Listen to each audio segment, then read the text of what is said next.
우리나라는 언젠간 이 일본의 경제력과 군사력에 굴복할지도 모릅니다. 안녕하세요, 시사클릭의 한지입니다. 여러분들은 우리나라의 친일파들이 고개 들고 다니지 못하게 만드는 처벌법이 만들어지고 있는 사실을 알고 계시나요? 여전히 친일파들은 우리의 가까이에서 살고 있습니다. 그리고 일본의 구구 세력들은 여전히 세계 정복을 꿈꾸고 있고 과거의 군국주의의 영광을 되찾고자 하고 있습니다. 그리고 그러한 꿈을 우리나라에서 이 친일파들과 손을 맞잡고 내부에서부터 뒤흔들고 있는 상황이죠. 18일 국회에서 일제 식민통치 옹호 및 역사부정 내응 행위처벌법 왜 필요한가, 이러한 정책 토론회가 열렸었다고 해요.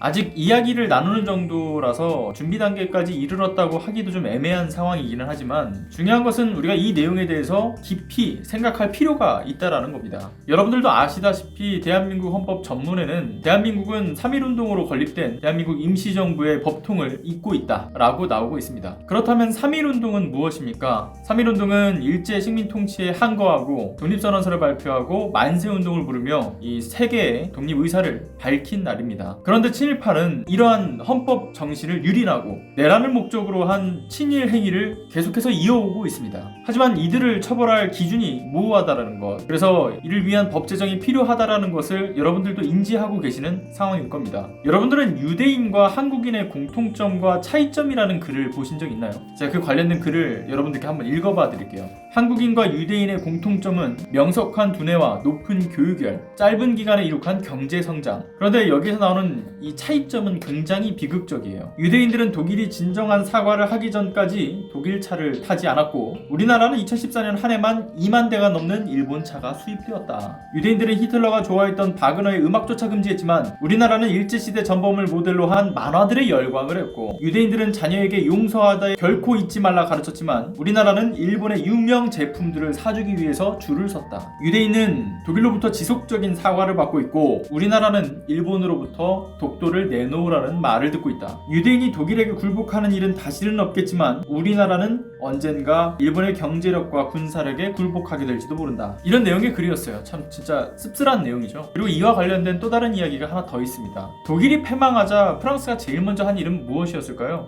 바로 친나치 행위자 10,000명을 사형을 시키고 20만 명이 넘는 인원들을 수감을 시켰습니다. 그런데 우리나라는 어떤가요?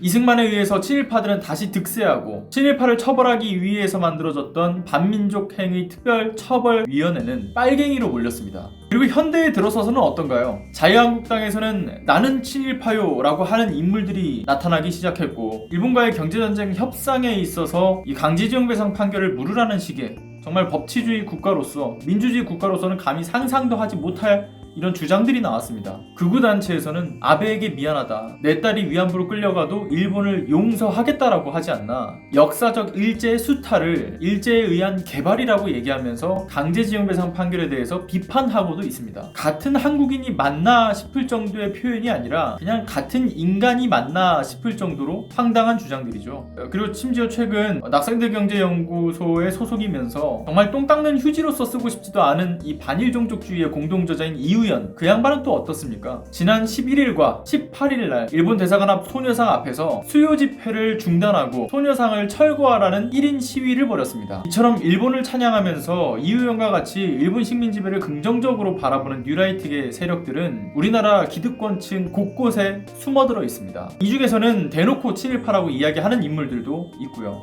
그런데 우리는 이 잔혹한 전쟁범죄와 반인도적인 행위들을 부정하고 헌법을 유린하고 있는 내란 음모범들에 대해서 무엇을 하고 있나요? 범죄적 정치활동을 대놓고 눈감아주고 있었습니다. 특히 저는 학계에 대해서 이야기를 하고 싶은데요. 학자랍시고 학문이라는 권위를 등에 업은 상태에서 허위사실들을 통해 선동하고 있는 이러한 이들에 대해서는 우리가 더 엄격히 처벌해야 함에도 불구하고 손 놓고 있었습니다. 어떤 사람들은 이렇게 말합니다. 역사적 해석과 학문적 자유를 존중해줘야 된다.